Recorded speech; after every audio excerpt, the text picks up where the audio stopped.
The shackle strap was actually worn completely through. I don't know how many miles or how many bumpy roads that takes, but that is in pretty bad shape. It should not do this. It should only pivot. We have not altered this equalizer in any way. This is true wear.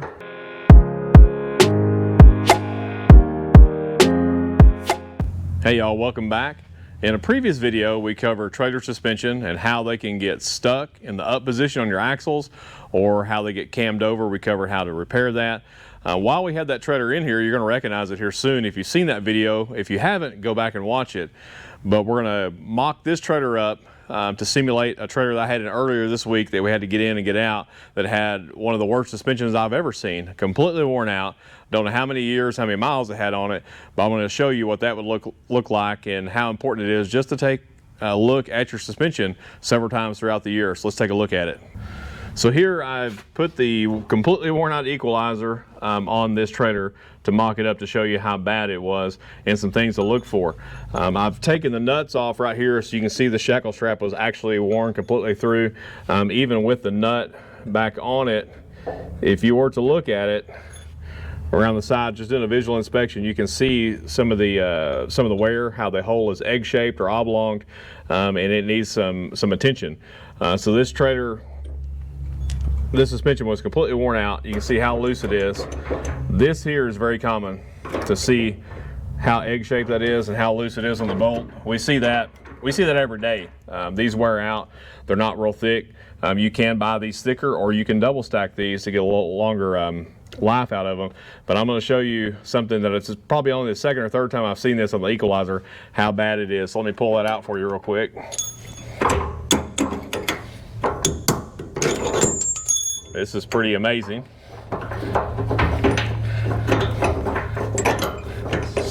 So on this equalizer, it should not do this. It should only pivot.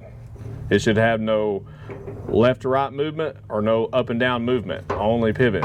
Look at that. I'm going to show you what it looks like. We have not altered this equalizer in any way. This is true wear. That is pretty awesome. This is, like I said, about the second or third one that I've ever seen that's worn through that. I don't know how many miles or how many bumpy roads that takes, but that is in pretty bad shape. What will happen, it will come all the way through the webbing and it could crack the flange, and this could actually bust in half and you could lose your full center suspension. The other thing this causes is when that equalizer is all the way up, these springs are actually touching the frame and the suspension is not doing its job. It's not equalizing the load between the two axles. It's just bottoming both axles out. Same way if you'd be overloaded. All of this needs to be replaced. I'm going to hang on to this and make a good paperweight. What do you think?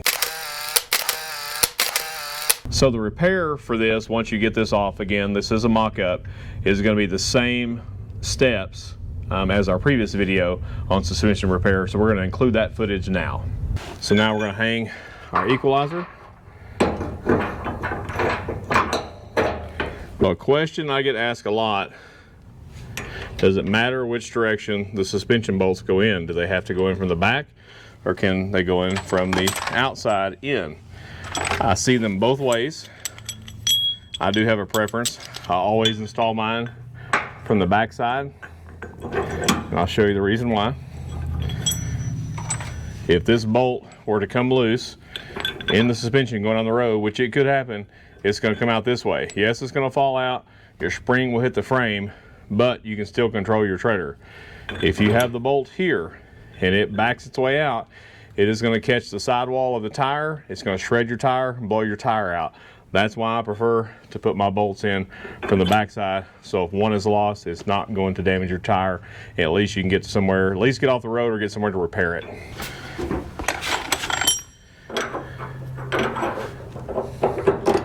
And the springs always go above the equalizer. So the spring should be up here. If it's the other way, it's wrong. It's got to be up here. That spline has to be pressed into the shackle strap on the back side and on the hanger. You can simply do that by just tightening the nut down with a backup wrench. However, I like to use a hammer and go ahead and drive those in as much as I can. Then I'll back it up and tighten them down.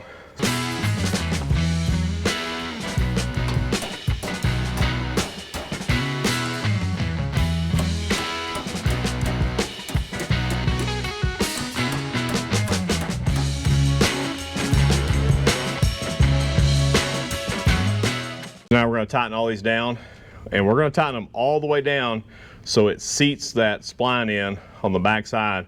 We're going to use our backup wrench and our socket.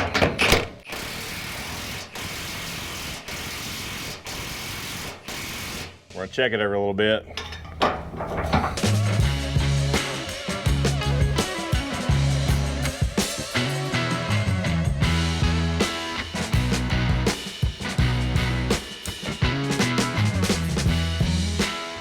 All those are down.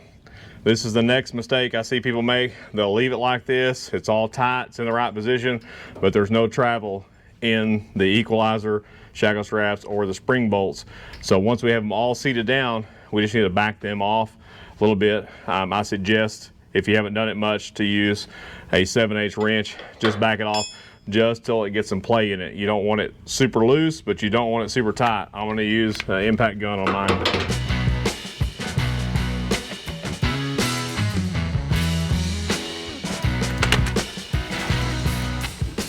You're going to feel for, it's still pretty tight, so you back it off just a little bit more till you can just see just a little bit of travel in it.